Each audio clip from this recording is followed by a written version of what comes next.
আসসালামু আলাইকুম। Welcome back to my channel. আশা করছি আল্লাহর রহমতে আপনারা সবাই অনেক ভালো আছেন। তো বন্ধুরা দেখতে পাচ্ছেন স্বাস্থ্য ও পরিবার কল্যাণ মন্ত্রণালয় স্বাস্থ্য সেবা বিভাগ প্রশাসন ১ থেকে নতুন একটি নিয়োগ বিজ্ঞপ্তি প্রকাশ করেছে। তো এটা হচ্ছে যে মানিকগঞ্জ জেলার সিভিল সার্জন কার্যালয় বিভিন্ন আ স্বাস্থ্য কেন্দ্রে এই লোকগুলা নেওয়া হবে। তো বন্ধুরা এখানে আপনারা কোন ক্যাটেগরিতে আবেদন করতে পারবেন, এখানে পদ সংখ্যা কতগুলা, বেতন স্কেল, শিক্ষাগত যোগ্যতা কোন জেলা থেকে আবেদন করতে পারবেন। এরপরে এখানে আবেদন করতে কত টাকা খরচ হবে, এরপরে আবেদন করার শেষ তারিখ, শুরুর তারিখ সবকিছুই থাকছে আজকের এই ভিডিওতে। যদি আপনি আমার এই ভিডিওতে নতুন দর্শক হয়ে থাকেন, অবশ্যই আমার YouTube channel unlimited job info BD চ্যানেলটি অবশ্যই সাবস্ক্রাইব করে রাখবেন এবং ভিডিওটি অবশ্যই লাইক এবং শেয়ার করে রাখবেন। তো বন্ধুরা চলুন ভিডিওটি শুরু করা যাক। এখানে দেখতে পাচ্ছেন ১ নাম্বার যে ক্যাটেগরিতে লোক নেওয়া হবে এটা হচ্ছে কম্পিউটার অপারেটর। এখানে পদ সংখ্যা ধরা হয়েছে ৩ টি। বেতন স্কেল ধরা হয়েছে ১১,০০০ থেকে ২৬,৫৯০। এখানে শিক্ষাগত যোগ্যতা চেয়েছে কোন স্বীকৃত বিশ্ববিদ্যালয় হতে বিজ্ঞান বিভাগে স্নাতক বা সমমানের ডিগ্রি, কম্পিউটার মুদ্রাক্ষরিক প্রতি মিনিটে বাংলা ২৫ শব্দ এবং ইংরেজিতে ৩০ শব্দের গতিসহ সংশ্লিষ্ট বিষয়ে স্ট্যান্ডার্ড অ্যাপটিটিউড টেস্টে উত্তীর্ণ হতে হবে। এরপরে ২ নম্বর হচ্ছে পরিসংখ্যানবিদ। এখানে পদ সংখ্যা ধরা হয়েছে ৩ টি। এখানে বেতন স্কেল ধরা হয়েছে ১০,২০০ থেকে ২৪,৬৮০। এখানে শিক্ষাগত যোগ্যতা কোন শিক্ষিত বিশ্ববিদ্যালয় হতে পরিসংখ্যান, গণিত, অর্থনীতি বিষয়ে স্নাতক বা সমমানের ডিগ্রি থাকতে হবে। কম্পিউটার চালনায় দক্ষতা থাকতে হবে। এরপরে ৩ নাম্বার হচ্ছে অফিস সহকারী কাম কম্পিউটার মুদ্রাক্ষরিক। এখানে পদ সংখ্যা ধরা হয়েছে ৩ টি। বেতন স্কেল ৯,৩০০ থেকে ২২,৪৯০। এখানে শিক্ষাগত যোগ্যতা চেয়েছে কোন শিক্ষিত বোর্ড হতেও ন্যূনতম ২য় বিভাগ বা সমমানের জিপিএ তে উচ্চ মাধ্যমিক সার্টিফিকেট বা পরীক্ষায় উত্তীর্ণ হতে হবে। কম্পিউটার চালানোর দক্ষতা এবং কম্পিউটার ব্যবহারের ক্ষেত্রে MS word, excel, powerpoint, data এন্ট্রির কাজে অভিজ্ঞতা থাকতে হবে। টাইপিং এ প্রতি মিনিটে বাংলায় ন্যূনতম ২০ শব্দ এবং ইংরেজিতে ন্যূনতম ২০ শব্দের গতি থাকতে হবে।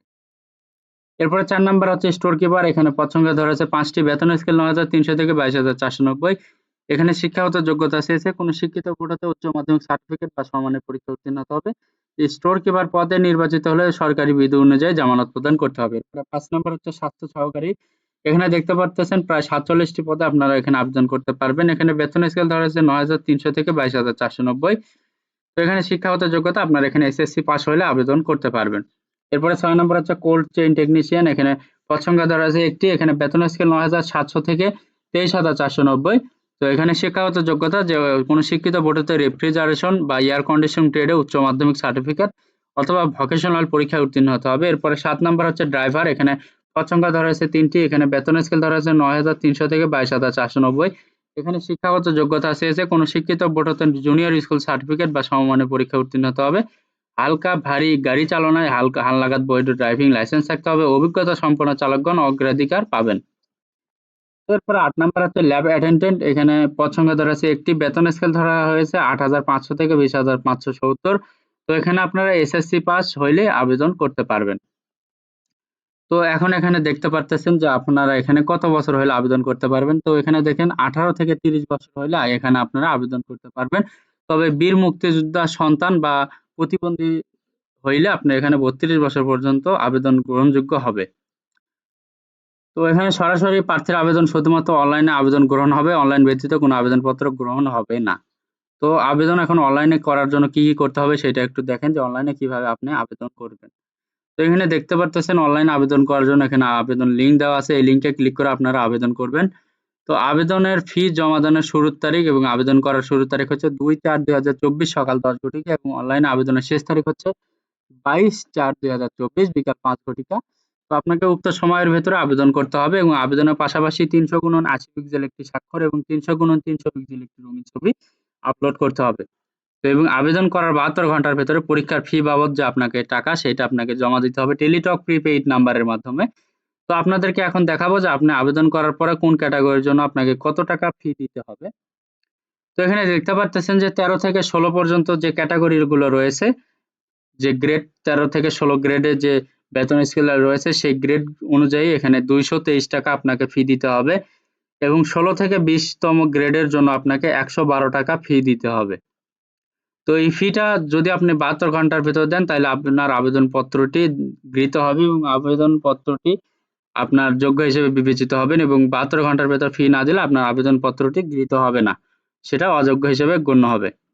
তো আপনি যদি ফি দিয়ে থাকেন তাইলে এইভাবে এসএমএস করবেন তাদেরকে এক্সাম্পল হিসেবে দেওয়া আছে কিভাবে এসএমএস করতে হয়। এসএমএস করার পরে আপনারা দেখতে পারবেন যে তারা এসএমএস এর মাধ্যমে একটি ইউজার আইডি এবং পাসওয়ার্ড দিয়ে দিবে। ইউজার আইডি পাসওয়ার্ড দিয়ে এই যে লিংকে ক্লিক করে আপনাদেরকে লগইন করতে হবে। লগইন করার পরে ওখানে দেখতে পারবেন যে রোল নম্বর, পদের নাম, ছবি, পরীক্ষার তারিখ, সময় ও স্থান, কেন্দ্রের নাম ইত্যাদি সম্বলিত একটি প্রবেশপত্র থাকবে। অবশ্যই সেটি আপনি রঙিন প্রিন্ট করে বের করে নিতে হবে। এই প্রবেশপত্রটি লিখিত পরীক্ষায় অংশগ্রহণের সময় এবং উত্তীর্ণ হলে ব্যবহারিক পরীক্ষায় ও মৌখিক পরীক্ষায় অংশগ্রহণের সময় প্রদর্শন করতে হবে। তো বন্ধুরা, এখানে আরেকটা কথা যে আপনার যে শিক্ষাগত যোগ্যতাগুলো রয়েছে সেগুলো অবশ্যই আপনার প্রথম শ্রেণীর গ্যাজেটেড কর্মকর্তা কর্তৃক স্বাক্ষর করে নিতে হবে এবং চারিত্রিক সনদপত্র এবং নাগরিকত্ব সনদপত্র আপনার ইউনিয়ন পরিষদ, আপনার পৌরসভা এবং কাউন্সিলর কর্তৃক নিয়ে আসতে হবে। আপনার আপনার ইয়া জন্ম নিবন্ধন, এরপরে এনআইডি কার্ড সবকিছুই নিয়ে যাইতে হবে পরীক্ষায় অংশগ্রহণের সময় এবং সবকিছু আপনার সঠিক তথ্য দিতে হবে। কোনো ভুল তথ্য দিলে আপনি যোগ্য প্রার্থী হিসেবে বিবেচিত হবেন না। তো বন্ধুরা, এখানে আপনারা শুধুমাত্র দেখেন যে মানিকগঞ্জ জেলার যারা স্থায়ী বাসিন্দাগণ আছেন শুধুমাত্র তারা এখানে আবেদন করতে পারবেন। তো বন্ধুরা, যদি আমার এই ভিডিওটি ভালো লাগে অবশ্যই আমার YouTube channel unlimited job info BD চ্যানেলটি অবশ্যই সাবস্ক্রাইব করে রাখবেন এবং ভিডিওটি অবশ্যই লাইক এবং শেয়ার করে রাখবেন যাতে আপনি দেখার পাশাপাশি আপনার বন্ধুরাও এখান থেকে উপকৃত হতে পারে।